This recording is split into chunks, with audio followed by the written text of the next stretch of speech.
¿Qué tal? ¿Cómo estáis? Estamos con David Jiménez, periodista. ¿Qué tal, David? Un saludo. Hola, ¿qué tal? Un placer estar aquí. Periodista con mayúsculas, bueno, autor de Los diarios del opio, del Corresponsal y del Director, que para mí es un libro imprescindible para saber cómo funciona el periodismo y sobre todo en España. Es un libro que yo reconozco que he leído y que guardo como una joya porque es alguien que se ha atrevido a escribir estas cosas. David, oye, a día de hoy, ¿tú cómo ves el oficio del periodismo? ¿Sigues viendo, porque yo sigo apreciando, ¿no? ¿Hasta qué punto las intromisiones políticas o económicas en un plan chungo están afectando a la profesión, al oficio y que también has recogido en tu obra y en tu trayectoria? El director se publicó hace casi 5 años. En abril se cumplirán 5 años. Y una de las esperanzas que yo tenía al denunciar todo lo que aparece en el libro es que eso sirviera para abrir un debate y mejorar lo que iba mal, ¿no? Eh, entonces dije, y en el director queda claro, que el periodismo en España está más corrompido incluso que la política. Y desgraciadamente, 5 años después, eso es todavía más cierto. Es decir, los medios se han polarizado más, el sesgo es todavía mayor y todas esas ataduras al poder económico y político se han reforzado. Con lo cual, aunque me sabe mal, porque esta es la profesión que me lo ha dado todo y yo creo que los dos sentimos una gran pasión por el periodismo, estamos en una situación en la que se puede decir que el periodismo español es quizá el peor del entorno en el que vivimos, Europa. Ujú. Y para que sea de lo peor o el peor en el entorno, ¿cuáles crees que son las causas? Es decir, ¿las ves en la intromisión política, en la intromisión económica, en el propio oficio, en la falta de solidaridad o en la actuación dentro de la profesión? ¿En qué? ¿O en otras cosas? ¿En qué la ves? Fíjate que cuando escribí El director, lo fácil habría sido echarle todas las culpas a los empresarios, al IBEX, a los políticos, que por supuesto presionan, intentan manipular, intentan condicionar nuestro trabajo. Pero hice una cosa que me trajo muchos problemas y es incluir en la lista de los culpables del estado del periodismo a los propios periodistas, porque nada de lo que ha ocurrido habría sido posible sin la connivencia, sin la complicidad de compañeros que a veces se venden por una tertulia, a veces se venden por una promoción en su empresa y a veces tienen una consultoría por aquí, un dinero por allá. Eso se ha ido deteriorando hasta el punto de que hay un capítulo en el libro que se llama Cosa Nostra, que denuncia directamente cómo los medios chantajean a instituciones y a empresas diciéndoles, oiga usted, si no quiere que le empecemos a arrear informativamente, nos tiene que pagar tanto dinero en publicidad, ¿no? Es decir, hay una parte del periodismo de este país que no funciona como periodismo, sino como la cosa nostra. Es decir, yo ya en su día dije, oye, estoy abierto a cualquier juez que quiera preguntarme sobre este tema Ujú. y a dar la información que yo conozco sobre cómo funcionan estas cosas. Pero por supuesto nadie se atreve a entrar en ese complicado mundo en el cual ellos saben que al final pues habría denuncias, no, la libertad de prensa y demás. O sea, yo estoy a favor de la libertad de prensa, pero es que el hecho de que uno, acogiéndose a ese derecho tan importante, esté manipulando la realidad o propagando el odio, como estamos viendo en muchos casos, o haciendo un negocio paralelo de chantaje, eso no es libertad de prensa, eso es corrupción. Ujú. Si te parece, me gustaría hablar de esto, al menos vamos a hacerlo en cuatro estratos de momento, pero uno sería el de la intromisión económica, otro la política, otro sería el propio oficio y otro los propios lectores, espectadores, oyentes que acaban demandando que les des su dosis de lo que quieren oír, no de lo que pasa, ¿no? Que me parece al menos No se cuatro van a puntos librar tampoco, importantes. no se van a Por librar eso, por eso tampoco. digo. Entonces, vamos por partes. Por ejemplo, tú fuiste director del Mundo, cuentas un relato a partir de eso, son hechos.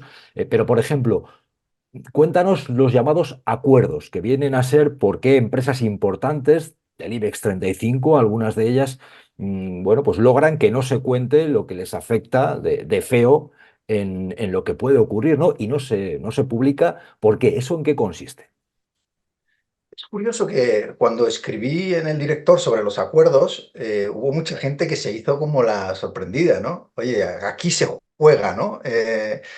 Y, y me llamó la atención porque en los corrillos de la redacción era un término que se utilizaba de una forma natural. Todo el mundo sabía que había unos acuerdos secretos, no solo con el IBEX, sino con partidos políticos, instituciones que funcionan básicamente de una manera. Es decir, yo te doy más dinero del que te corresponde por tu audiencia y por tu impacto mediático, y a cambio tú me haces un favor, que es cuando llega una historia complicada que no me interesa que salga, no la das.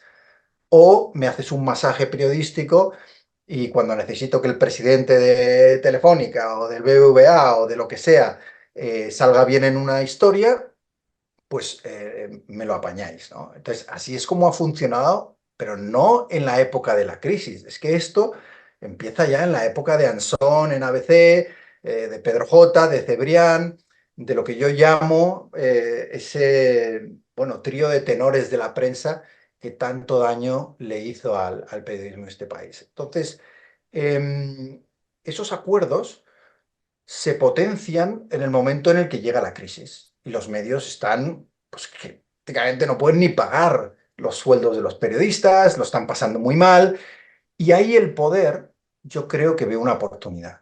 Y dicen, joder, ahora sí que les podemos apretar porque están desesperados. Y lo que antes nos costaba mucho más, ahora lo vamos a conseguir por mucho menos. Y eso desgraciadamente es lo que ha ocurrido. Es decir, que ya no es una cuestión de venderse, sino lo barato que se venden muchos, ¿no? En nuestro oficio. Y a ti te llega una empresa del IBEX y te dice, bueno, oye, vamos a hacer una campaña de promoción, este foro que organizas te voy a dar dinero para acá. Yo cuento incluso una reunión con el presidente entonces del BVA en su despacho de la Castellana, donde el presidente de Unidad Editorial le dice, oye, no llegamos a fin de año, necesitamos cuadrar esto, podrías hacernos un favor, añadir algo al presupuesto, y el otro lo arregla. Pero claro, pretender que alguien te va a dar de repente X dinero que no te corresponde y eso lo hacen gratis, pues mira, ya sabemos todos que gratis no hay nada y evidentemente esos favores se acaban pagando con la independencia. Ujú. Desde el orden político, porque estás hablando de cómo el poder económico puede comprar un medio, total o parcialmente. Desde el orden político, ¿esto cómo funciona? Porque tú reflejas también muy bien en el libro, en el director, pues cómo se puede repartir la publicidad institucional, cómo se pueden repartir las licencias de radio o de televisión, etcétera, etcétera. Cómo funciona la intromisión del poder político que va desde este tipo de repartos hasta la presencia en tertulias, quitar y poner a periodistas, hacer listas de los convenientes, de los inconvenientes, de los que son afines a un partido u otro. ¿Cómo funciona esto, David? Bueno, eso que dicen los americanos, follow the money, ¿no? Sigue el dinero y ahí tendrás las respuestas. Muchas veces, y es verdad que hay un componente ideológico en el sesgo de la prensa. Pero después hay un factor económico fundamental. Yo recuerdo cuando llegué, y lo cuento también en el director, cuando llegué a la dirección del Mundo, una de las primeras cosas que me dijeron fue, a Esperanza Aguirre no se la toca. Bueno, yo llevaba 20 años de corresponsal fuera, cubriendo guerras en Afganistán, en Cachemira, en tantos lugares. Para mí era como un shock, ¿no? Sabía que había mamoneo, pero de repente digo, ¿cómo? Y, y claro, ahí es donde me enseñan la inversión de la Comunidad de Madrid en el periódico. Y ahí empiezo a entender perfectamente cómo funciona. Pero es que eso se mantiene a día de hoy. Por ejemplo, cuando uno ve las campañas publicitarias, periodísticas a favor de Ayuso, tiene que entender los millones que reparte la Comunidad de Madrid y ver cómo ese reparto se hace en función de quién trata mejor a la presidenta y quién recibe menos, que son los más críticos.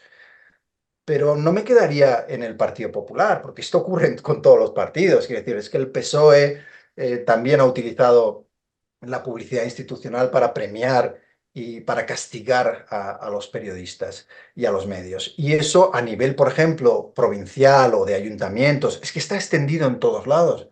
Yo he ido a presentar el director a provincias y se han acercado periodistas que me han dicho, nosotros no podemos hacer periodismo, porque nuestro medio depende de una subvención del ayuntamiento. Y yo me cruzo por la calle con el alcalde y me dice, como me vuelvas a dar una leche, te quito la subvención. Y eso supone echar a los dos, tres trabajadores que tienen empleados en un medio pequeñito, ¿no? Digamos. Entonces, sin transparencia, sin unas leyes que realmente protejan el reparto justo de la publicidad institucional, ese otro mundo, pues también es un mundo de mamoneo y de favores. ¿Qué ocurre? Que al final juntas eh, los acuerdos con las empresas del IBEX y con el sector económico y lo que está pasando con el sector político. Y eso junto, pues lo que hace es deteriorar la independencia de los medios hasta el punto de que cada vez es más difícil encontrar a nadie que se salga de la línea. Y si te sales de la línea, Bueno, tú lo sabes igual que yo, ¿no? O sea, hoy me toca eh, preguntar a mí, puedes preguntarme, si quieres, sí, no, sí, sí, no pero escondo vamos, quiero nada, decir, ¿eh? no, no, quiero decir que Yo los me dos río por hemos no llorar a veces, pero bueno, hay que reír. Mi madre me dijo que no que hay que los, perder la sonrisa, y a mi madre le hago que mucho los- caso, que los dos a lo hemos Mariluz. vivido. Vamos a ver, yo jamás en mi vida me voy a situar en una posición victimista. ¿Por qué? Porque yo como corresponsal he visto cómo mataban a un compañero en Birmania a 10 metros de donde yo estaba. Y yo he visto cómo en regímenes como Corea del Norte o como China y dictaduras como esa, compañeros iban a la cárcel simplemente por contar lo que estaba pasando. Entonces yo no voy a decir, oye, aquí yo soy la gran víctima, no. Eh, pero a mí, cuando volví de esos 20 años de reportero, lo que nunca pensé es que yo tendría que defender la libertad de expresión y de prensa en un país democrático europeo. Y eso es una gran anomalía en el caso de España. Y el no situarte en una posición de víctima no quiere decir que no denuncies las cosas que están pasando. Y bueno, yo me lo tomo con mucho humor, ¿no? Porque me siguen pasando casi 5 años después de escribir el director unos vetos ridículos, ¿no? Hace poco en Televisión Española me metí con el presidente de Telemadrid, ¿no? Un señor que también presidió Televisión Española y cobró sobresueldos del Partido Popular. Quiero decir, ese es el nivel de personas que ponen al frente de medios públicos. Y yo tenía una entrevista en Onda Madrid para promocionar los diarios del opio y, bueno, llamaron y cancelaron la entrevista. Y yo hay un número muy importante de medios de este país a los que sé que cuando saco un libro o cualquier cosa, pues estoy vetado, o sea, no puedo ir. Y muchos otros medios donde jamás podré trabajar. No me importa porque yo tampoco trabajaría a estas alturas para un medio que no me diera absoluta libertad. Pero dentro de lo cómico de esas censuras tan ridículas, ¿no? Porque son un poquito infantiles en cierto modo, hay una cosa más seria, ¿no?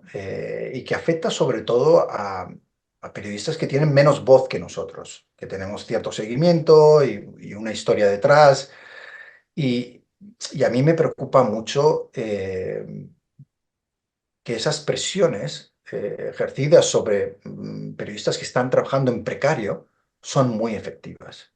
Porque cuando tú no tienes un mercado laboral periodístico dinámico, donde si te echan de un sitio, te puedes ir a otro y demás, con el paro tan brutal que hay en nuestra profesión, con los freelance cobrando miserias, incluso cuando están cubriendo las guerras, que les dan 50 euros por enviar crónicas desde Ucrania o desde Palestina, em, claro, no están en condición de resistir muchas de estas presiones porque no pueden permitirse perder su puesto de trabajo.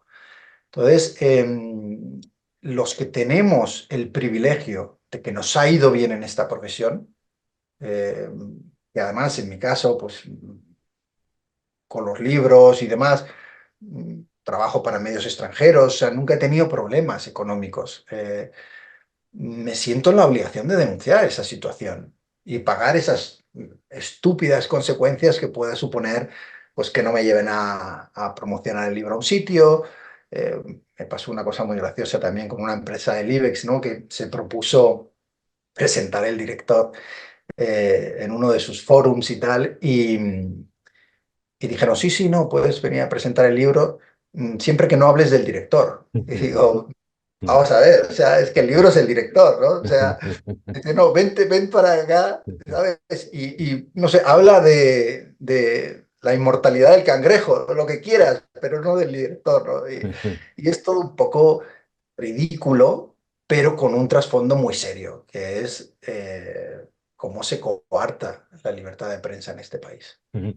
Comentario sobre lo que has dicho. Evidentemente, el hecho de que haya un mal mayor no significa que haya que silenciar algún mal que sea menos malo. Es decir, por supuesto, yo me acuerdo casi cada día de mi compañero David Beriain y mi amigo de clase, etcétera, etcétera, cómo lo mataron y siempre digo que puede ser muchísimo peor, ¿no? Pero eso no quita que haya que denunciar lo que es también malo, aunque no sea tan malo. Y te honra No, no, denunciarlo y creo que es además lo que hay que hacer. Ojalá, si no. todos fuéramos más solidarios, pienso yo, pues iría diferente. Eso por una Es que parte. el silencio de la profesión ha Ujú, sido uno de los grandes problemas.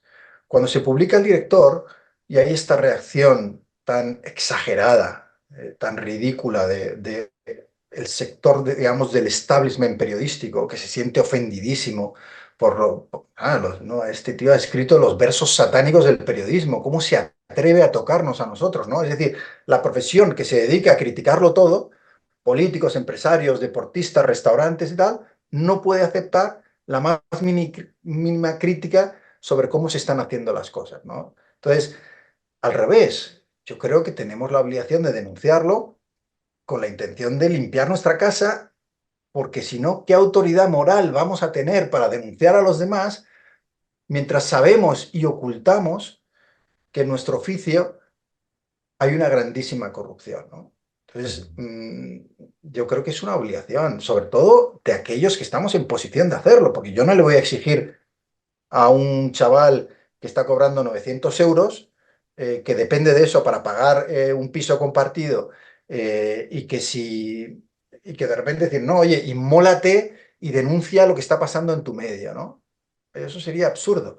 Ahora, que aquellos que estamos en una posición de privilegio, que nos ha ido bien, que pagamos unas consecuencias aceptables, ¿no?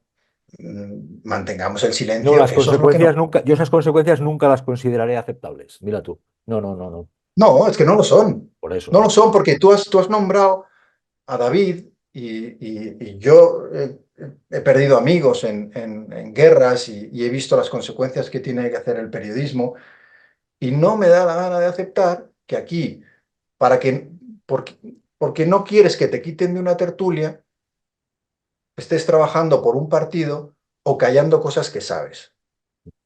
Ya, Mientras hay gente jugándose la vida, y estamos viendo más de 60 periodistas en Gaza asesinados, hay gente jugándose la vida todos los días por contar la verdad en tantos lugares. Y donde hay gente en dictaduras que con un coraje increíble están contando la verdad y desapareciendo en cárceles por 10, 15, 20 años sin que nadie pregunte por ellos. Y que total. aquí en este país, mientras tanto, no, es que yo quiero aferrarme a esta tertulia y no voy a decir esto y no voy a molestar al otro y demás. Y eso me parece de una grandísima cobardía. Por eso, cuando a mí me dicen la gente y en las facultades, los chavales que son súper generosos, qué valiente, que publicaste el director, y digo, no, no, vamos a ver, el director no es un libro valiente.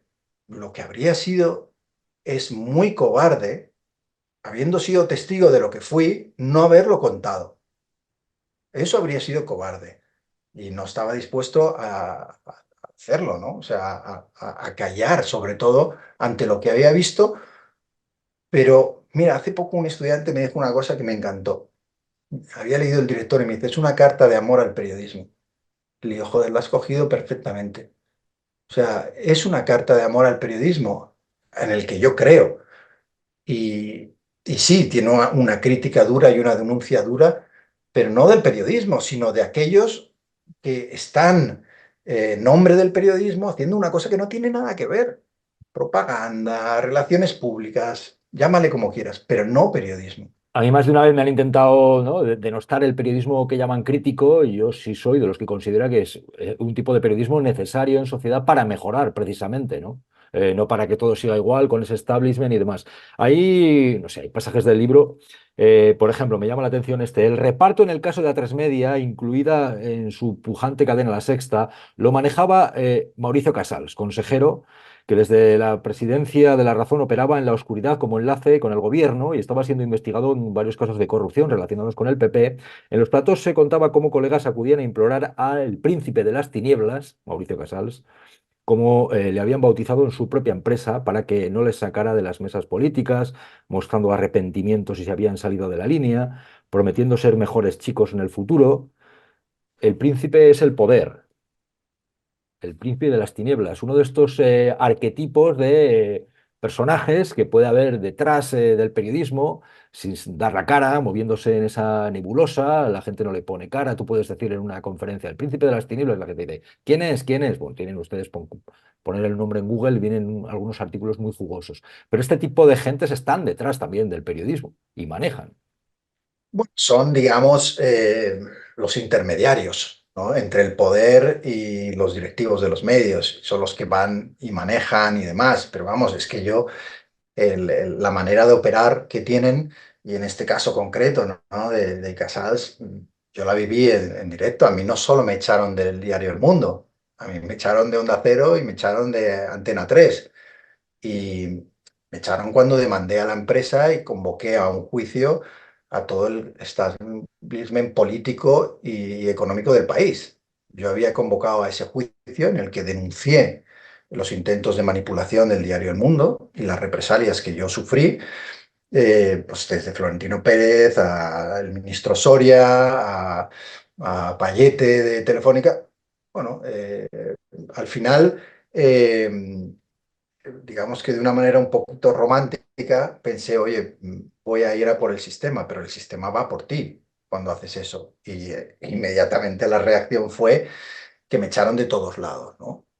Y los directores de esos programas no querían echarme, y así me lo comunicaron, pero simplemente las órdenes venían de arriba. Eh, el reparto de tertulias, por ejemplo. No, es que eso yo lo he vivido, porque de repente tenías a gente que aparecía en una tertulia y el propio presentador del programa te decía, es que he tenido una llamada y me han dicho que lo tengo que colocar. Y el problema es que esos presentadores, esos jefes de información de programas y redactores jefes de periódicos aceptan esas órdenes, ¿no? Yo cuento que a la semana de llegar al diario El Mundo, lo digo en el director, ¿no? A mí me pidieron la cabeza de la persona que cubría el Partido Popular. Pero esa persona, el día que yo salí despedido, seguía cubriendo al Partido Popular, porque yo no iba a permitir que ningún partido político organizara mi redacción, porque me parecía una rendición absoluta de los principios del periodismo. Y sin embargo, desgraciadamente, hay muchos que están en una posición de responsabilidad que aceptan esas órdenes. Yo he de decir que he Que, tenido bueno, peticiones u órdenes para quitar a contertulios, pues mira, empezando por ejemplo por un tal Pedro Sánchez y Pablo Iglesias, estuvieron en el primer programa de las mañanas de Cuatro y desde sus propios partidos políticos me dijeron que no eran las caras que querían que les representaran. Yo seguía apostando porque siguieran viniendo. Bueno, esto fue en el caso de Sánchez y de Casado. Iglesias no tenían todo partido político. En el caso de Iglesias había quejas de gente que te decía por ahí, vaya pintas ese que tiene y tal y cual, siguieron viniendo, ¿no? Pero en el caso de Sánchez y de Casado, desde sus propios partidos dijeron que no eran las caras que querían que les representasen, que vinieron en el primer programa, yo les llamé porque les conocía, les había conocido en otras tertulias, ¿no? bueno, Me dijeron que no volvieran, pero yo seguía apostando por ellos. Luego pasaron muchas cosas, ¿no? Pero han pasado muchas cosas de ello. Pero es esto así, que a me veces te cuentas piden efectivamente y te piden que vengan unos o pidan otros. Bueno, pues les oyes, pero sí, efectivamente no suelen llevar bien desde partidos políticos a veces que tú decidas llevar a otras personas, ¿no? Y yo entiendo que hay que dialogar este tipo de cosas, ¿no? Que dialogarlas y demás. Yo eso lo respeto, pero imponer me parece tremendo o prohibir que venga un determinado bueno, contertulio. y sobre todo eliminar a gente que es una voz autorizada y que a lo mejor en un momento dado tiene una opinión contraria a la de ese poder o de ese partido y al día siguiente ha desaparecido de las Sí, tertulias. sí, Y sí. Yo, eso, mira, en el caso de Iglesias, que hace poco hablaba de las mañanas de cuatro y vino los días que quiso, igual que Sánchez, igual que Pablo Casado, en aquella época venía Rivera, los días que quisieron, ¿eh? O sea, esa es la realidad en aquella etapa. Luego el programa, pues acabó mi etapa como acabó, que me quitaron, pero ellos vinieron el tiempo que vinieron. Mira, hay una cosa muy interesante que me parece que es cómo analizas también el papel del espectador, del lector, del radioyente, que hablas de ese tipo de público que es que realmente no quiere saber lo que pasa, sino que le cuentes pues lo que quiere oír, ¿no? Que le reafirmes en sus ideas, en sus convicciones. Yo digo que suele coincidir con que le cuentes lo bueno de su partido y lo malo del partido rival. Esto pasa. sí, bueno, de la misma manera que en el director no salen vivos los periodistas, tampoco salen vivos los lectores o los oyentes o los espectadores. Y la razón es la que tú estás mencionando, que se ha polarizado tanto la audiencia que ahora mismo el coraje que tiene que tener un periodista no es solo frente al poder, sino también frente a su audiencia.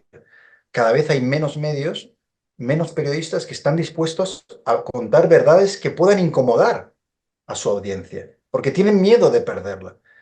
Y ahí yo creo que hay una responsabilidad de todos, no como periodistas nosotros, sino todos como audiencia, de ser lo suficientemente tolerantes, tener el espíritu crítico para aceptar que a veces nos van a contar cosas que no coinciden con nuestros prejuicios. Y no pasa absolutamente nada, sobre todo cuando está bien argumentado. Y que recibir informaciones y opiniones contrarias a lo que tú crees es enriquecer tu formación. Entonces, ¿qué está ocurriendo? Que cada vez más los medios se han atrincherado. Y entonces uno ya sabe lo que va a decir un medio u otro sobre todos los temas, porque no los juzgan con independencia, sino en base a lo que quieren escuchar sus oyentes o sus lectores. Y yo esto lo viví, porque claro, yo era director del diario El Mundo, que era un periódico de centro derecha, y la mayor parte de nuestros lectores eran votantes del Partido Popular. Y yo me encontré con el pico de la corrupción de ese partido, Gürtel, Bárcenas, etcétera. Y creo que fue, pues en el año que estuve, no sé si 65 portadas en las que publiqué historias sobre la corrupción del Partido Popular y mis lectores no lo entendían. Y me decían, pero tienes que atacar a los otros y estos son los nuestros. Y digo, vamos a ver, que yo soy director de un periódico no tiene bando. Si a mí me viene mañana un periodista de la redacción con una información de corrupción del Partido Socialista o de Podemos o del PNV, yo la voy a publicar. Pero es que en ese momento todo el poder del país, municipal, autonómico, estatal, lo tenía el Partido Popular desde hacía mucho tiempo y se habían corrompido. Y nuestra obligación era contarles, incluidos a los votantes del Partido Popular, que ese partido se había corrompido y denunciarlo. Y es lo que hicimos. Y yo me encontré que, por supuesto, el Partido Popular no lo entendía, el IBEX no lo entendía, había parte de la redacción que era de derechas que no lo entendía, pero es que tampoco lo entendían los lectores, que querían que alimentáramos el sesgo que ya tenían. Tú estás contando una línea editorial en la que has trabajado, yo he trabajado en otra distinta, vengo de la escuela de la SER, después he estado en medios pues como las mañanas de Cuatro, el Cuatro cuando tenía, pues, tenía una línea de centro izquierda, podemos decir, al menos en aquella época, La Sexta y demás. Yo sí me he encontrado con el hecho efectivamente de haber sido considerado en un momento, yo llevo trabajando en esto unos cuantos años, pero haber sido considerado por gente del PSOE, no, es que este es de Podemos. Y por gente de otros partidos, pues desde la izquierda, decir, no, es que este es del PSOE. Todavía incluso se pueden ver comentarios. Yo el otro día le hacía una entrevista pues, a Willy Toledo, por ejemplo, que me parecía que hay cosas en las que yo no estoy de acuerdo, como podemos no estar de acuerdo nosotros, pero me pareció dar voz. Bueno, la cantidad de comentarios de gente que porque yo le intentaba colocar en determinadas contradicciones es que yo ya soy del PSOE, ¿no? Y yo sé que para gente del PSOE yo tengo que ser de Podemos. No, te intentan poner un San Benito, tú tienes que ser de un partido determinado. Y yo digo, yo soy periodista, punto pelota. Lo que haga con mi voto, pues ya veré lo que hago, ¿no? si El lo hago, momento lo en que que tú haga, pero te no... intentan tal, y entonces tienes que estar en una lista y te pueden apartar del camino por considerarte que eres de un partido político. O lo hacen, o desprestigiarte al menos, o poner en duda lo que haces. Esto es así. Lo digo porque tú estás contando un lado del tablero, yo puedo contar otro en el que he trabajado, ¿no? Y habrá, oye, sus niveles y sus circunstancias en cada uno. No quiero equiparar, porque luego te dicen, no, Es equidistante. No, más, no, si yo puedo contar también, ¿no? Mucho, es muchísimo. más, es que la independencia es el lugar más incómodo para estar. Pero no solo en el periodismo, en tu vida. Ser independiente tiene un problema, y es que los dos bandos te ven como un enemigo. O sea, todos te ven con recelo, ¿no? A mí lo que más me decían cuando llegué después de 20 años viviendo fuera es, oye, ¿tú de quién eres? ¿No? Como la canción aquella, ¿no? ¿Y tú de quién eres? Y yo decía, ¿cómo de quién soy? Dice, ¿eres de unos o de otros, ¿no? Porque no me sabían situar. Y yo les decía, bueno, pues alguien que lleva 20 años como corresponsal, pues no es de ninguno, evidentemente, ¿no? O tendrá sus ideas y tal, pero yo no tenía contactos con ningún empresario, ningún partido político, no conocía a nadie de ese mundo.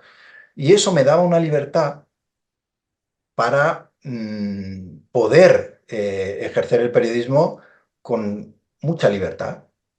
Y había, tanto dentro del periódico como fuera, mucha gente que no comprendía eso. Decía, no, no, tú tienes que estar en un bando. No puede ser que estés, que no seas de nadie, ¿no? Porque se sienten mucho más cómodos cuando te pueden identificar, cuando te pueden situar. Y además, en este país es mucho más fácil trabajar como periodista si te has definido, porque ya sabes que va a haber unos medios que te van a llamar, unas tertulias a las que vas a ir, otras a las que no vas a ir, pero da igual, estás en un lado. Y en ese lado se vive mucho mejor que en el medio, donde muchas veces los dos piensan que estás en contra de ellos, ¿no? Y ahí es donde yo creo que se vive de una manera más incómoda, pero yo no entiendo el periodismo si no es estar eh, al servicio de los ciudadanos. Es que yo no, o sea, yo lo que les decía que los políticos y los empresarios cuando les lanzaba este discurso de principios básicos del periodismo, yo creo que miraban y decían, este gilipollas no va a durar dos telediarios, como efectivamente ocurrió, ¿no? Pero, claro, yo les decía, no, no, pero si yo no soy, pues, vamos a ver, si somos un periódico, nosotros vamos a contar aquello que sea relevante para los lectores. Nuestros jefes son los lectores. Y recuerdo que en el discurso inaugural que yo di en el diario El Mundo, cuando me hicieron director, y que también relato en el libro El Director, una cosa que dije que sentó muy mal a la dirección es que dije, mi lealtad es con mi redacción y con los lectores. Y esa lealtad está por encima de estos señores que tengo detrás. Claro, ahí estaban por los grandes directivos del periódico, ¿no? Y dijeron, pero este señor, ¿qué dice? ¿Cómo, no, no, o sea, ¿cómo va a estar por encima de nuestras instrucciones? Pues sí, enseguida se dio el enfrentamiento en el cual yo tuve que decidir quién dirigía el periódico. Yo, al que me habían nombrado director, o esos directivos que no tenían ni idea de periodismo, pero sí muchos intereses. Y entonces el choque fue inevitable desde el día uno, porque la concepción de lo que tiene que ser un periódico era completamente diferente.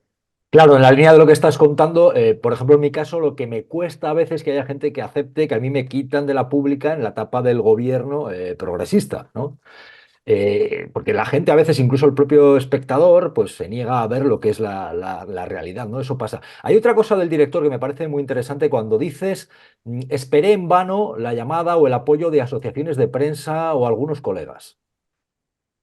Bueno, es la absoluta soledad, como se te ocurra denunciar no ya al poder económico y político, sino la corrupción de los tuyos, pasas a ser una especie de traidor, ¿no? Con el director ha pasado una cosa curiosa, y es que eh, me ha desconectado completamente del establishment mediático, y a la vez me ha conectado con toda una nueva generación de chavales en las universidades, de gente que ha apreciado el paso que di, ¿no?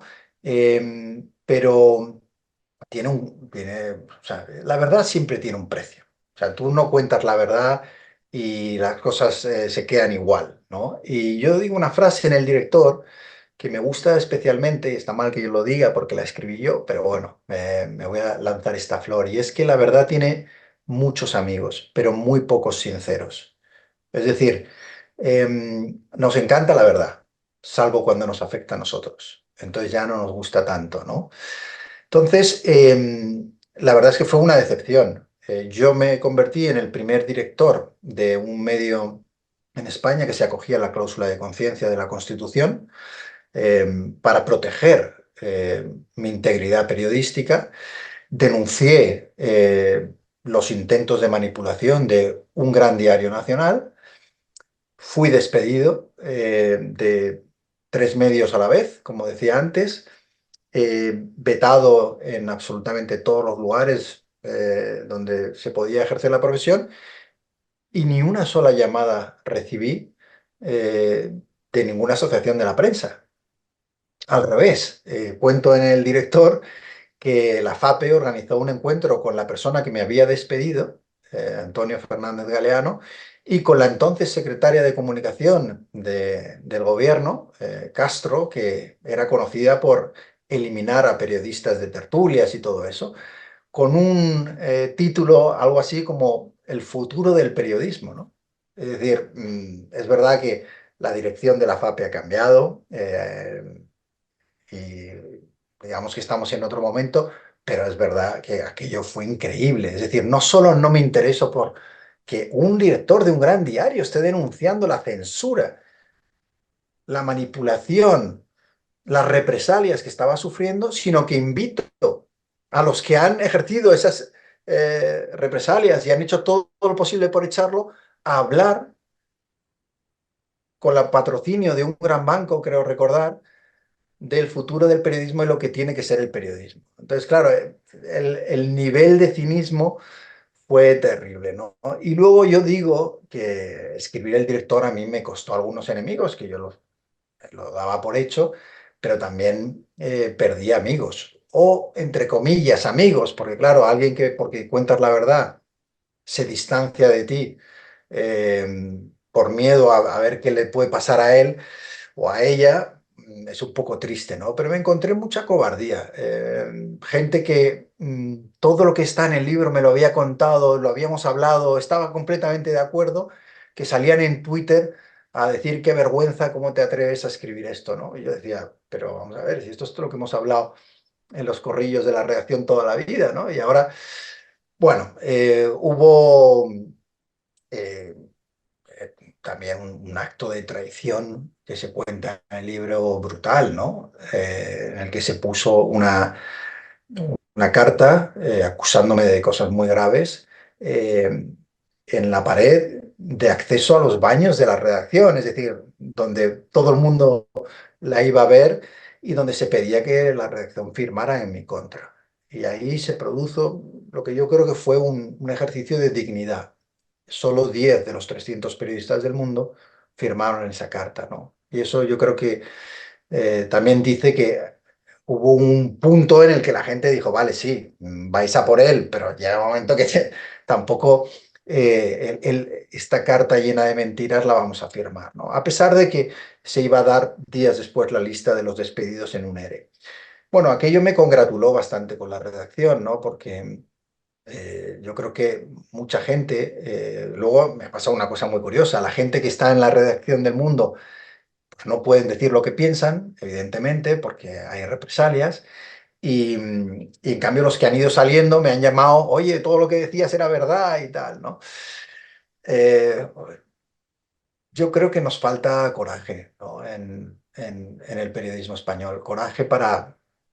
Y además es que la falta de coraje ha sido aprovechada. Hoy lo vemos, los políticos ya no nos tienen ningún respeto. Organizan ruedas de prensa en las que da igual lo que les pregunten o no te responden o responden lo que les da la gana.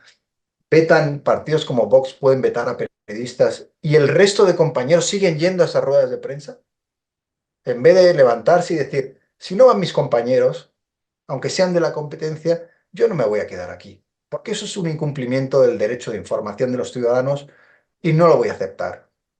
Pero nunca hay esos gestos de solidaridad. El Confidencial publicó una historia, varias historias, sobre Iberdrola y su presidente, y les cayó una demanda de 14 millones de euros. Ni uno solo de los demás medios denunció lo que era un atropello para callar un medio. No solo eso, sino que la publicidad que Iberdrola retiró del Confidencial la aceptaron los demás medios gustosamente a la vez que se callaban. Entonces, cuando estamos viendo a periodistas morir en Gaza, a periodistas en regímenes autoritarios ir a la cárcel por denunciar los abusos que se cometen, cuando todos los días en tantos sitios hay periodistas valientes haciendo su trabajo, ¿cómo es posible que en un país en libertad como el nuestro, en una democracia con sus defectos, que los tiene evidentemente, no haya nadie capaz de levantar la voz por un compañero que está siendo eh, vetado o manipulado? Y a ti te está pasando lo mismo. ¿Cuánta gente ha salido a defenderte? Ujú. Muy ¿No? poca, Quiero muy decir, poca. Pero bueno, oye, y pero yo bueno. podré estar más o menos desacuerdo contigo, pero voy a estar siempre de tu lado y tú me invitas aquí, yo voy a venir porque me parece indignante que a alguien que en un momento dado tiene un programa que tiene una audiencia que justifica su permanencia, pues lo pueda perder por una decisión que no tiene nada que ver con los méritos periodísticos, ¿no? Yo ante eso me voy a rebelar y voy a estar siempre del lado de cualquier periodista que sufra censura, sea un periodista más progresista, más conservador, haya trabajado donde haya trabajado, porque es que no van a volver a respetarnos, no vamos a recuperar el terreno que hemos perdido si no damos un paso al frente y empezamos a hacernos respetar. Y Sí. esto, desgraciadamente, no está ocurriendo ahora mismo. Eso pasa, o sea, hay excepciones, sin duda, pero efectivamente a nivel general está montado así el tinglao, esa es la realidad y en algunos aspectos se ve aquello que se dijo de todo atado y bien atado. Yo creo que hubo un tiempo en el cual hubo más margen para hacer determinadas cosas. Ahora mismo, ¿por qué crees, David, que, por ejemplo, hay mucho más espacio para el entretenimiento y menos para el periodismo crítico? Porque eso lo estamos viendo en los medios, sobre todo en las televisiones, ¿no? Que es algo que también tú cuentas en el director, ¿no? Informar no interesa tanto, interesa el entretenimiento. Te encontraste también con esto, ¿no? ¿Por qué? Bueno, mi admirada Rosa María Calaf dice, ¿no? Eso de que la gente cree que está informada cuando lo que está es entretenida. Y eso es cada vez más así. Eh, yo creo que el buen periodismo es más caro, es más difícil, requiere periodistas más íntegros y más preparados, y que es mucho más fácil jugar a los favores y que me pongan publicidad y un acuerdo por aquí y junto a un grupo de periodistas, dos muy de derechas, dos muy de izquierdas y que se peleen y que entretengan como en el circo, ¿no? A la gente, más que ir al análisis profundo de la situación, porque el mundo y España tienen muchos problemas que son muy serios y que se pueden tratar de una manera seria y que van a interesar a la gente, pero se prefiere el show, el espectáculo y, y la falta de rigor, sobre todo, ¿no?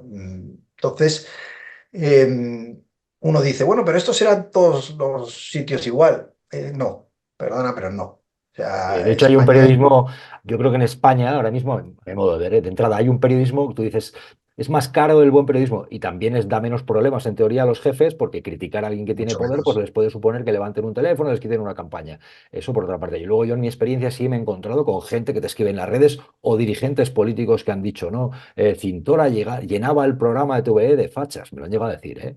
O no, lleva solo a esto solamente que sean de izquierdas o tal. Esto a veces se demanda. Digo lo de que solo sean de izquierdas, lo he leído en público determinado, por las redes. No, Pero sí, no, agentes políticos llenaba el programa de fachas. O ha llevado a tal personaje, joder, que con lo rojo que es y a dónde va con este, ¿no?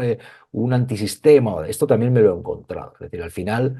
Yo creo que el periodismo, sobre todo, creo que se hace menos información de un calado crítico, pues porque no se quieren problemas, se quieren sobre todo negocios, más que contar lo que ocurre. O sea, en el Eso era frontispicio un... no está tanto contar a la ciudadanía lo que pasa como el balance de resultados, la Pero cuenta. si yo entiendo que cuando un periodista de un medio que uno dirige te trae una información jodida, oye, yo lo viví.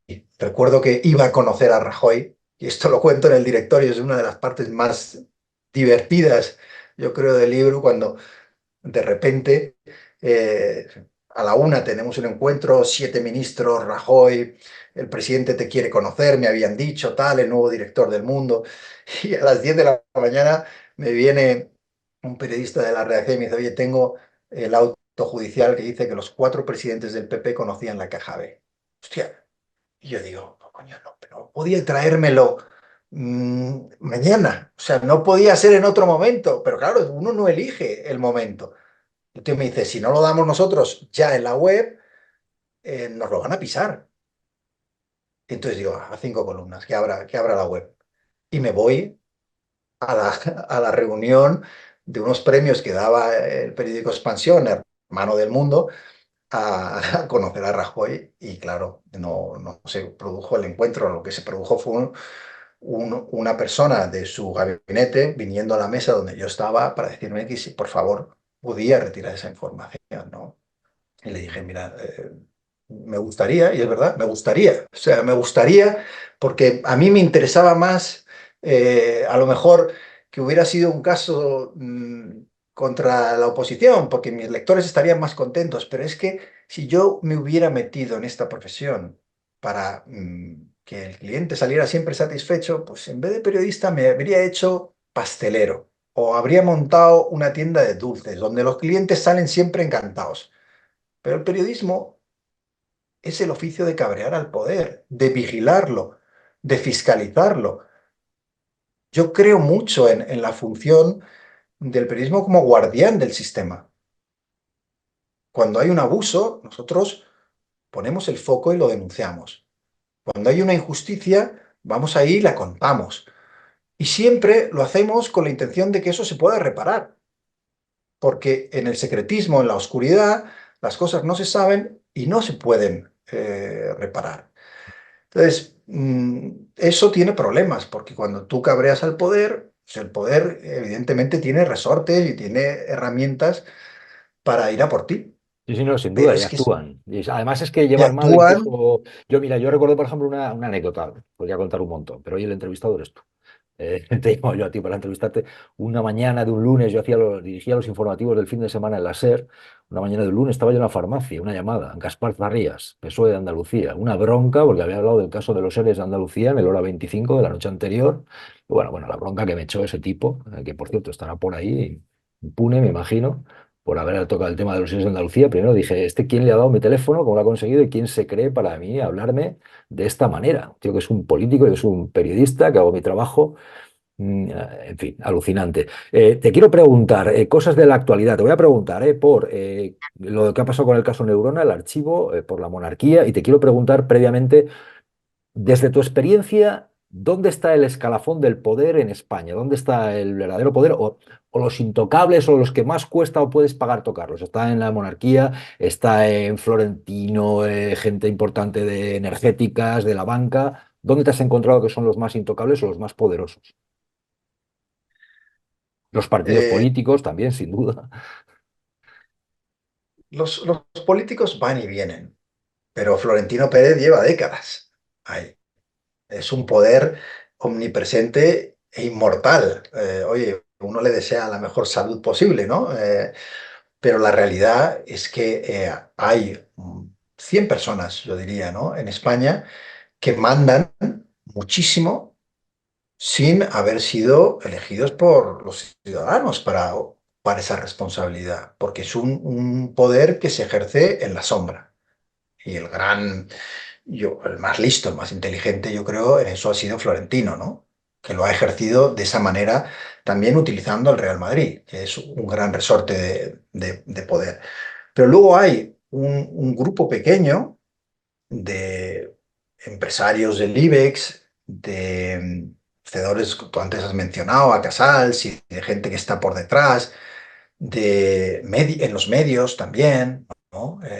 Esos Borja Prado y demás, que están en todo, o sea, y que manejan todo, y que son capaces de conseguir doblegar muchas veces la voluntad de políticos y de medios de comunicación. Eh, Nuestro deber es desnudar eso, ¿no? Aportar luz para que en realidad los que mandan en un país, ya sé que esto es una quimera y es un poco idealista, pero que los que manden sean aquellos que nosotros como ciudadanos hemos puesto ahí para que manden, temporalmente, hasta que los queramos echar y cambiar por otros. Ujú, Pero no esta cosa que tenemos, que además viene muy de una cultura empresarial y política que viene de la etapa anterior, de la dictadura, y no nos quitamos todos los tics de ese poder rancio, omnipresente, que de una manera oscura está metido en todos estos lados, ¿no? Bueno, lo interesante sería que la prensa ejerciera el contrapoder. ya, Y que fuera la que denunciara esas situaciones cuando hay un abuso, sobre todo. ¿Qué ocurre? Y en el director lo cuento, que la prensa se ha convertido en parte de ese poder. ¿Cómo vas a vigilar un sistema del que tú eres parte? ¿Cómo vas a vigilar un sistema del cual tú eres beneficiario? Es imposible. Tú tienes que estar fuera del sistema para denunciar el sistema. Si eres parte del sistema, lo que haces es ayudar a que se sostenga. Y ese es el gran problema que tenemos, que no hay el muro que debería entre la prensa y los otros dos grandes poderes que son el económico y el político. No existe. ujú. Y ahí hay una relación incestuosa que contamina la función del periodismo. Y eso Ujú. es lo que hay que romper. La monarquía es uno de los ámbitos en el que yo me he encontrado más problemas. Hubo un tiempo, mucho, demasiado, en este país en el que no se hablaba de las andanzas de Juan Carlos I, eran conocidas. Yo creo que hay una generación de periodistas que sabe que se silenció todo eso. Luego, en fin, a partir de determinados capítulos como el de la cacería del elefante y la caída en Botswana, se empieza a hablar de algunos aspectos.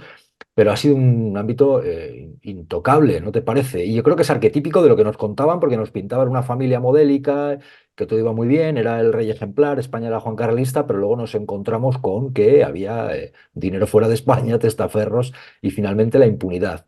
Y te quiero preguntar por algo muy actual. Vamos a ver, esto evidentemente hay que cogerlo con toda la presunción, suposición que merece. Pero sí que es cierto que se está hablando de cómo la supuesta relación que haya podido tener la reina o no es tratada en la prensa, por ejemplo, británica, a partir de lo que publica alguien que fue su cuñado, ¿verdad? Sin dar por hecho no, pero el excuñado publica unas determinadas informaciones. Hay un libro que ha sacado también Jaime Peñafiel y se está diciendo cuánto silencio en España sobre esto y sin embargo otros medios extranjeros están haciendo eco. Insisto, es sin dar por hecho nada, pero sí que se podría comentar a raíz de lo que ha dicho el excuñado, de lo que ha publicado Peñafiel. No sé, ¿te llama la atención el hecho de que este tema no se esté tratando? ¿Te parece que es lo que debiera ser? Aquí hay dos aspectos muy diferentes, ¿no? Uno es, claro, la vergüenza absoluta que debería sentir el periodismo de este país, porque durante 3 décadas hizo una cobertura de la jefatura del Estado norcoreana, en el sentido de propaganda, ocultación de cosas que se conocían. Cuando yo era becario ya se hablaba de las corrupciones de Juan Carlos I, ya todo el mundo lo sabía, pero era intocable, ¿no? Y eso es una de las grandes vergüenzas que ha tenido el periodismo de este país. Luego, eso sí, cuando cae, ya entonces ya se abre la veda, ya se puede contar todo. Ah, ya, bueno, ahora es fácil, ¿no?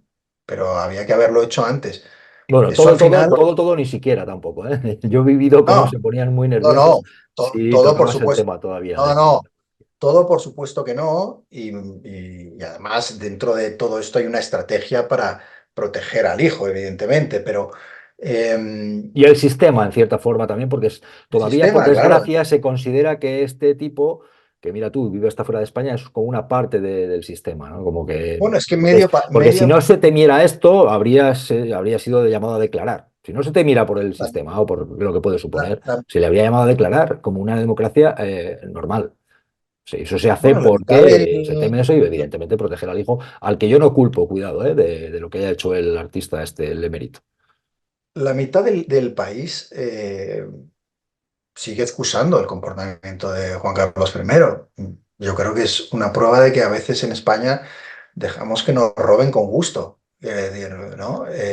¿Cómo puede ser que el jefe del Estado se convirtiera en un comisionista de las peores dictaduras del mundo, cobrara decenas y decenas de millones, viviera esa vida de lujo cuando además ya le estábamos pagando todos los privilegios? Diera 65 millones de euros a su amante.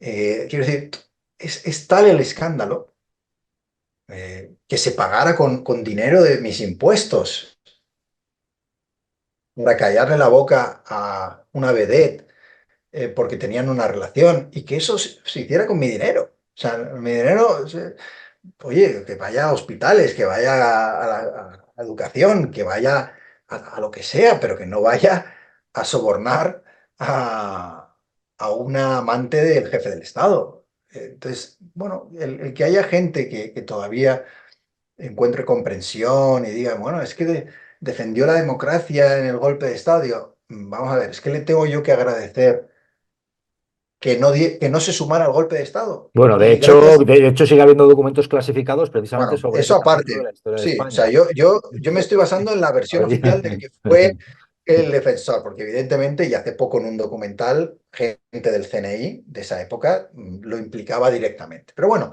imaginemos que toda esta visión romántica de que salió a defender la democracia fuera verdad. Es que aunque hubiera sido verdad, a cambio de eso tengo yo que estar 30 años aguantando la corrupción y callándola. Es que no tiene ningún sentido, ¿no?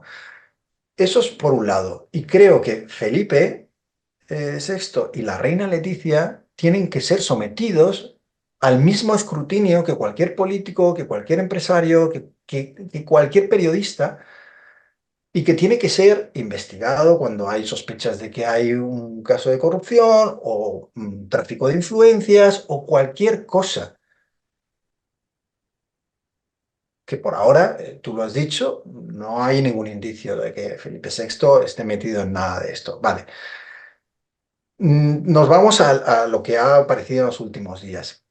Es que yo no creo que la vida privada de la reina, en este caso, salvo que hubiera eh, una implicación, ya digo, de tráfico de influencias, de haber utilizado el cargo para algo irregular. Pero si es en el ámbito privado, para mí incluso la reina tiene ese derecho. Y a mí lo que me parece miserable es que un tipo, eh, por, no sé, las razones que tenga o el resentimiento que tenga, empiece a sacar años después todo esto. Y creo que detrás hay una operación clara. Bueno, el otro día el Telegraph publicaba una información muy interesante. esto es muy Y es interesante. que apuntaba a que esto ha sido una venganza de Juan Carlos I. Como no había sido invitado a los pastos y tal, y se siente totalmente, y culpa a la reina de su situación de exiliado y de que no se le haga caso, que había sido todo esto, bueno, parte de una intriga generada desde la antigua jefatura del Estado. Bueno, yo no tengo datos, leí la información con interés. En cualquier caso, yo sí distinguiría la vida privada, incluso de los reyes, de cosas denunciables. Todo lo que estaba ocurriendo, por ejemplo, es que hay un ejemplo tan claro para distinguir esto. Si Juan Carlos I tiene un amante, a mí me da igual. Como si la tiene un deportista, como si la tiene quien quiera. En su vida privada tiene un amante, me parece bien. Si los fondos de los impuestos de los españoles están siendo pagados para callar a ese amante, entonces sí que me importa.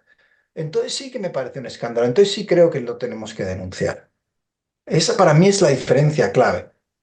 Ahora, si alguien de la familia real tiene un affair, como, oye, en la vida muchísima gente tiene líos de todo tipo, y eso no está afectando a la institución de una manera en la que pueda ser denunciable por corrupción o por tráfico de influencias o por cualquier otra cosa, o incluso que esté influyendo el ejercicio de sus obligaciones.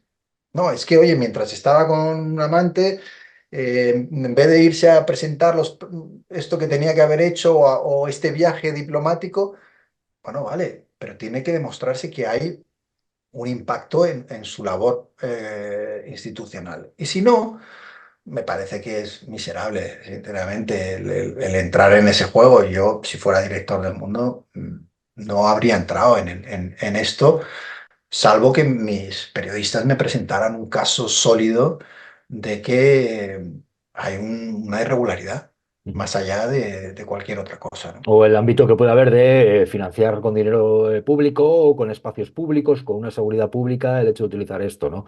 Es verdad que, ya digo, al final, en cierta forma, hay un origen que es lo que publica un excuñado, ¿no?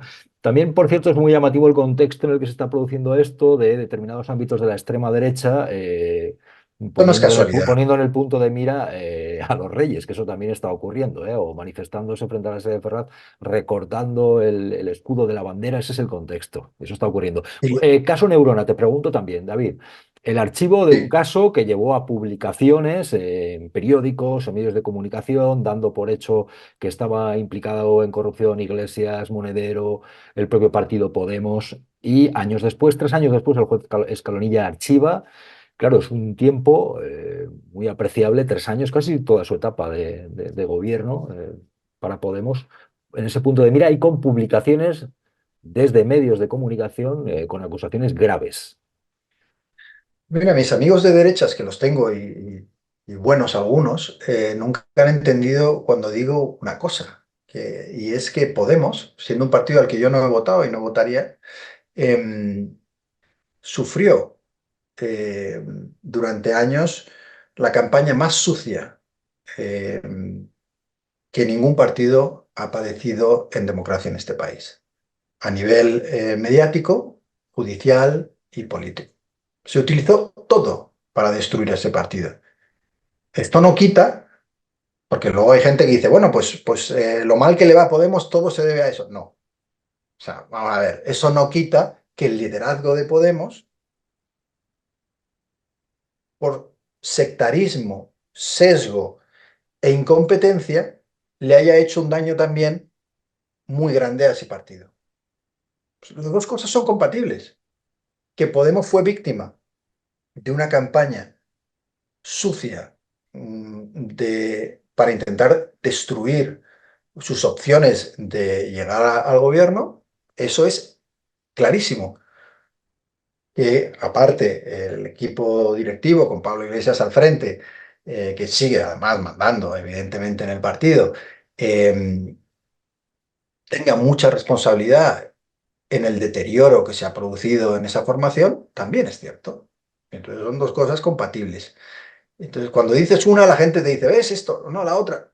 No, que es que hay veces que dos verdades pueden ir juntas, ¿no?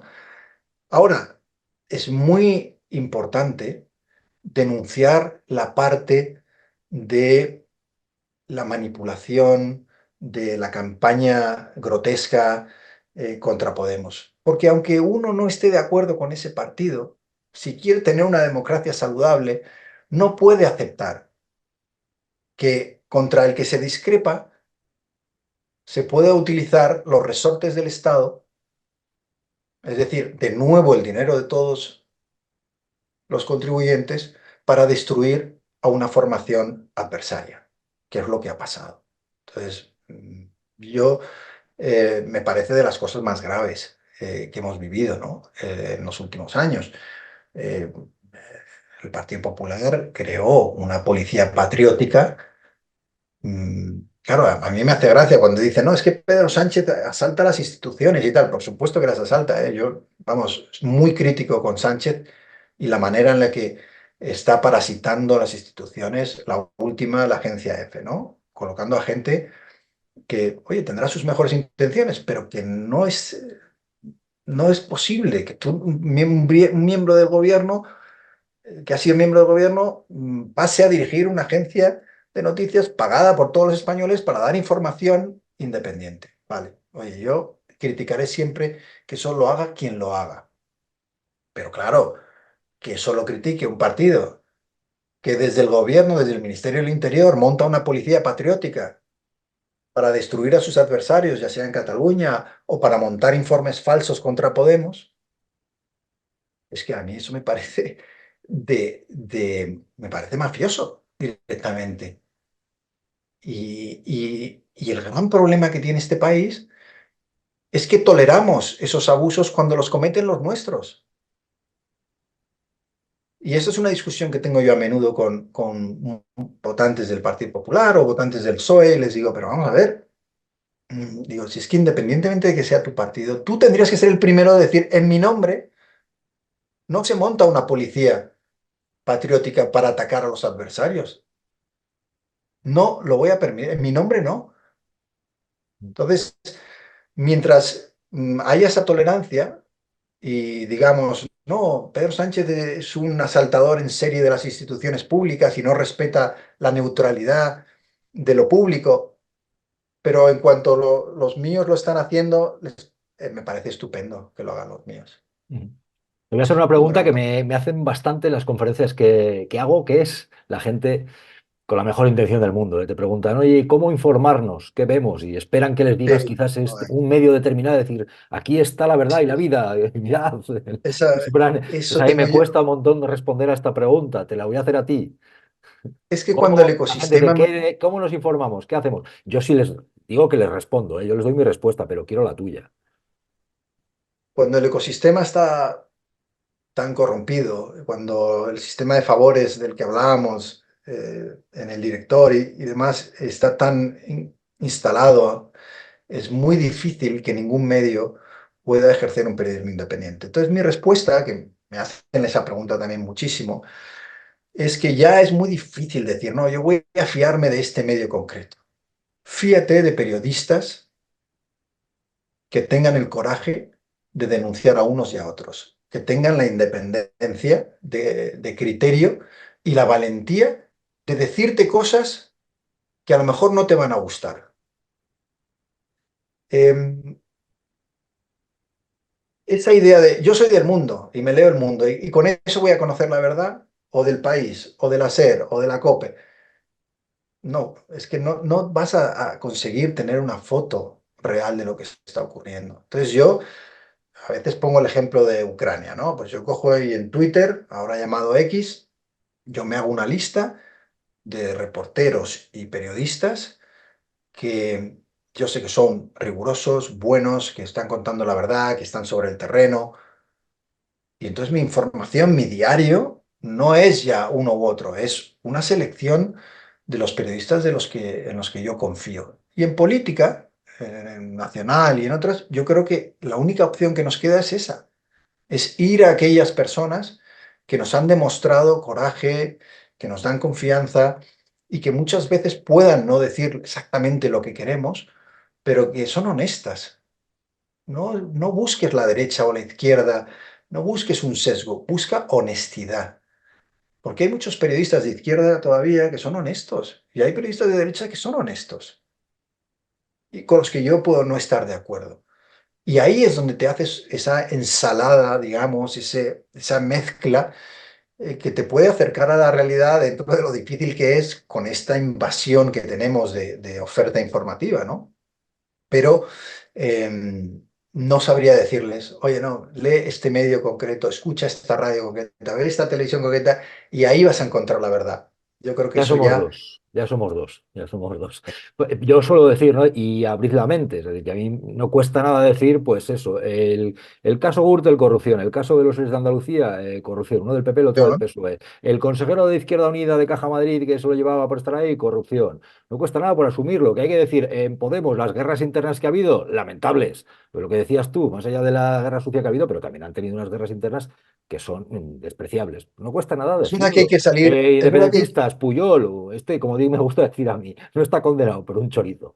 Ya está, quiero decir, es que no cuesta nada decirlo. Y luego las cosas buenas que pueda tener cada uno, pero es abrir la mira, mente. por dar un toque optimista, ¿no? Y no deprimir a todo el mundo con Sí. lo mal que está el periodismo. Hay un mundo nuevo que está emergiendo, ¿no? Tú tienes tu canal, hay gente que está haciendo podcasts muy interesantes, algunos de investigación, oye, que yo he escuchado geniales, ¿no? Hace poco, este sobre el fiscal que llevó todo el caso de la Kitchen y tal. ¿Cómo se llama? El País de los Demonios, puede que se llame, ¿no? O sea, hay un montón de trabajos y más que va a haber. Hay un montón de Pero trabajos independientes y de claro, pero, autogestión y más que va a haber. Ahí lo pero dejo. que se está haciendo buen periodismo Sí. fuera de los medios generalistas, y que hay gente intentando hacer otras cosas, ¿no? Y que funciona de otra manera. Y yo veo esperanza tanto en ellos como en la gente joven a la que yo voy a ver a las facultades de periodismo porque se han leído el director y les hace ilusión que vaya. Y yo voy encantado a todos, digo que siempre que sí, porque creo que una de las cosas que podemos hacer ya un poquito los veteranos es intentar inculcar esa ilusión, ¿no? Del periodismo y de hacerlo bien. Y yo noto que ellos quieren mejorar las cosas. Y creo que lo van a hacer. O sea, creo que la generación de periodistas que va a venir detrás va a ser mejor que la mía, sin duda, y mucho mejor que la de mis mayores, que eran todavía peores. Entonces, Esa es la actitud, es el mañana, ¿no? Que es una actitud muy bueno, machadiana, ¿eh? yo he El perdido la mañana que ha de venir, esperanza ¿eh? yo he perdido la esperanza con el establishment mediático que controla ahora mismo los medios generalistas. Yo creo que no hay ninguna intención de cambiar. Y además, los que están ahí dentro de una manera natural, no quieren que cambie. ¿Por qué van a querer que cambie si tienen sus puestos, si tienen sus sueldos, si tienen... No, no tienen ningún incentivo para cambiar las cosas.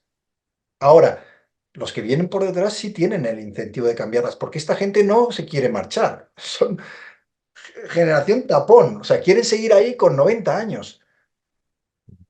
Yo, con todos Y mis respetos, me gusta decir que al menos tenemos que intentar empujar para que eso ocurra, es la responsabilidad que es tenemos. una Y con todo el responsabilidad. respeto a los políticos, porque aquí no queremos generalizar, decir todos son malos, todo el respeto a empresarios, porque no queremos generalizar, todo lo hacer mal, ¿no? Pero por favor, dejen a los periodistas hacer periodismo más de lo que a veces se deja, ¿verdad? Solo pretendemos No, esto. es fundamental porque, bueno, si no hay periodismo, pues ya sé que suena muy idealista, pero la democracia se deteriora. Ahora, el periodismo tiene que empezar por limpiar su propia casa. Si tú no has limpiado tu casa, si tú estás operando bajo un sistema de corrupción, de mamoneo, de favores, no tienes autoridad moral ni capacidad para denunciar lo que hacen los demás. Entonces, sería buenísimo empezar limpiando el periodismo, haciéndolo más riguroso, más creíble, recuperar la confianza de la gente, que mucha se ha divorciado de lo que se está haciendo, y a partir de ahí yo creo que ese empuje regeneracionista de vigilancia del poder puede regresar. Sin duda. Pero Terminamos, David. Prometo que esta conversación y más larga la haremos con otros medios técnicos un día de estos, ¿vale? Pero así va yo bien. también Hay que ir lo navegando, hay espero. que ir haciendo ahora mismo, pues bueno, una ventanita para que nos vean. Y no te calles. Bueno, David, un ha, placer como siempre, amigo. De verdad. ha sido un Gracias por gusto. ser así. Mucha suerte. Gracias, abrazo. Abrazo.